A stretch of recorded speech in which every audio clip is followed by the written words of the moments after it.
Paiute Deadfall is a wonderful piece of bushcraft technology. It's fast, it's efficient, and easily made without cutting tools. Now this is important because if you find yourself needing this skill, with trapping being illegal for the most part, it may be because you're in an emergency and you may not have a cutting tool handy. I like this much better than a figure 4 deadfall for various reasons, which I'll discuss throughout this video. Let's begin by gathering the materials we need. The materials for a Paiute deadfall are fairly easy to find. Besides the deadfall itself, you need 2 sticks, fairly thick like this and straight. I just broke a stick actually in half to make these 2. A small twig for your toggle, and then these are your bait stick. You'll only need 1, but gather 2 or 3 of different lengths because inevitably you'll break one while you're trying to adjust the correct size. The next thing you need is some cordage, and if you don't have any with you, I'll show you how to make some. Making your own cordage is a fun and fairly simple task. Just find some suitable material. This is nettle that I gathered earlier, and I dried it and now I re-soaked it.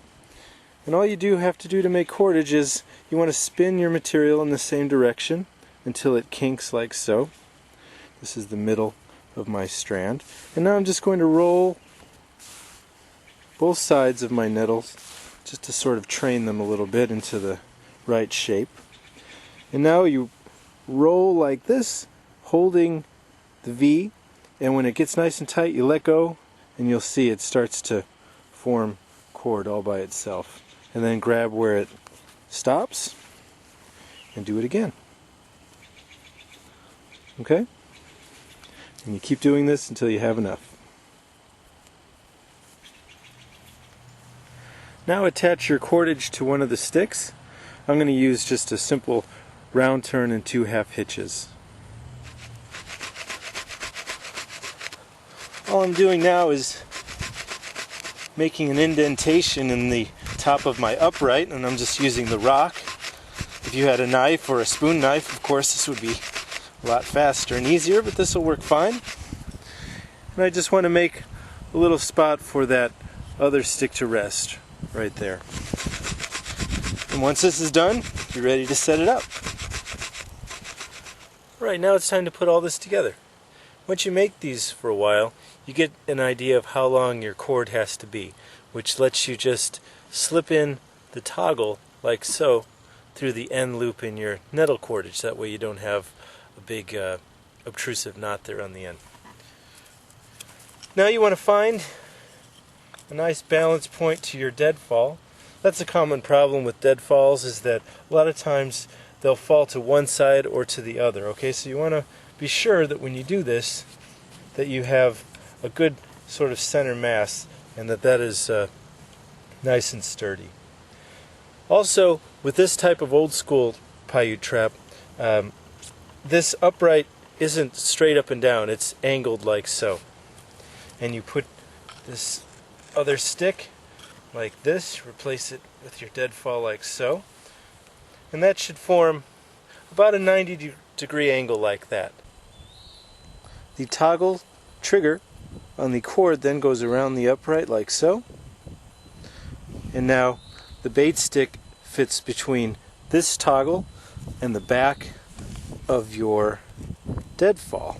And this is the tricky part, of course, is setting this up. But if you notice what I was saying earlier about why I like this type of trap better than the figure 4 is that if you notice my hands are well behind where the deadfall would land. It's much safer than the figure 4 where to get that hairpin trigger you're really kind of underneath it a lot more than this. And of course you may have to adjust the stick as needed. And I'll get this set up and then I'll show you how it works. There's a close-up view now that it's set up of how the toggle meets the bait stick, and by zooming out you can see how the bait stick fits up against the deadfall. And one more view from the top.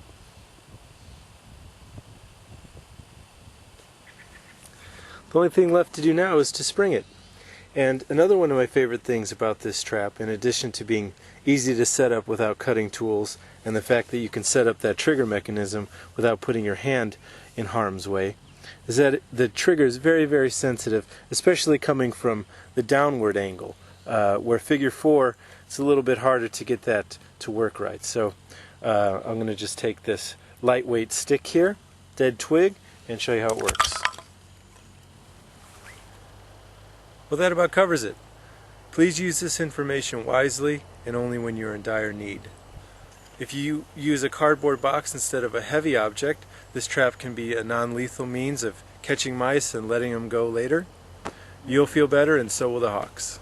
So thanks for watching. Please visit us at bushcraftnorthwest.com for more videos, articles, gear, and information.